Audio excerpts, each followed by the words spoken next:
thank you and welcome to my second of two master's recitals for my master's in piano. It's great to have you all in here. It's great to be able to do this without a mask, so I can, maybe you can understand me better. I heard it was a little tough last year, so I'll use some consonants. Yes, and my first set today will be by the Finnish composer Eino Juhani Rautavaara, who died in 2016, so he's my modern set. But don't worry if that's not your cup of tea. The Debussy that's after it is really pretty, so stick around, don't touch that dial if you're online. And these pieces they're spaced out really far in the program, but I'll be playing them in a row, just one after the other, so hold your applause till the end of that. Rautavaara was Finnish, and when he was 27, he caught the eye of a 90-year-old Jan Sibelius, who is Finland's most famous composer, pretty much ever. And for his 90th birthday, he got a scholarship which he could award to any up-and-coming composer that he liked, and he gave that scholarship to Rautavaara, and he got to go to New York and study with Vincent Persichetti. He went to Tanglewood over the summer, which is a prestigious summer music institution, studied with Copland, so he got some big experience. He wrote a couple pieces for piano early in his career, but then he stopped doing piano music and wrote a lot of chamber music, orchestra, and opera. And then towards the end of his life, he came back and wrote these 3 piano pieces. He actually wrote 4, and the only reason I'm not playing the 4th one is because I did not know that it existed until December, and then I didn't want to add more music. So we get these 3, they sort of form a set.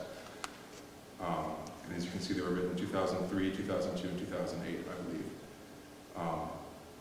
During the time when he was writing for orchestra, that he sort of developed a mature style.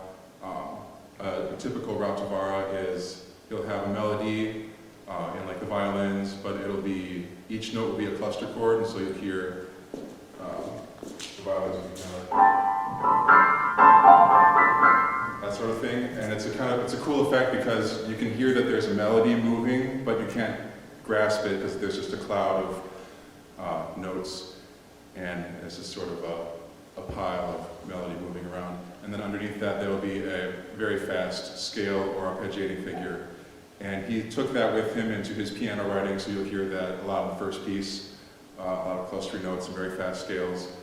One of the techniques he developed is mirror writing. So you start with D, and I won't go on too long about theory. I got most of this out of my system, and we took a piano lit seminar, and I gave a presentation.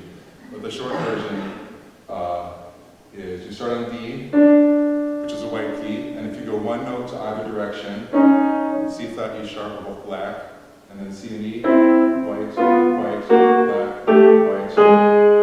And then you can do the same thing around A flat.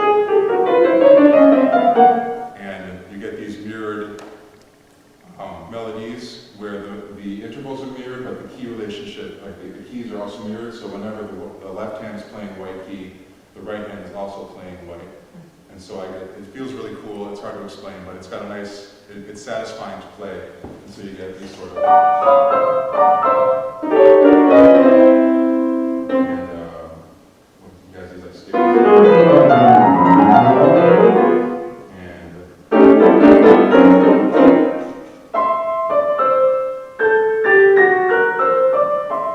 so you hear those, and they're all moving and mirrored writing. First piece is called Passionale, and it's got a lot of those cluster chords and scales that you'll hear. The second piece is Narcissus, which is named after the Greek mythological figure who was, he got obsessed with looking at his reflection in the pool, and so he decided to name it because again we're doing the mirroring, the reflecting. That one, it's got a long middle section, which is very trance-like, and it's one of my favorite parts of the program. And then the final one is Fuoco, which means fire. It's the shortest one, and he actually wrote it to be played at his wife's birthday party. He wanted a pianist friend to play it. And it doesn't really sound like birthday party, like it's not really birthday party vibes, but anyway, that's what he wrote it for, you'll hear it. And yeah, he wrote it the last of the 3 to loosely form a set of 3 pieces. So that is what I will play for you today. I hope you enjoy these 3 pieces by Rautavaara.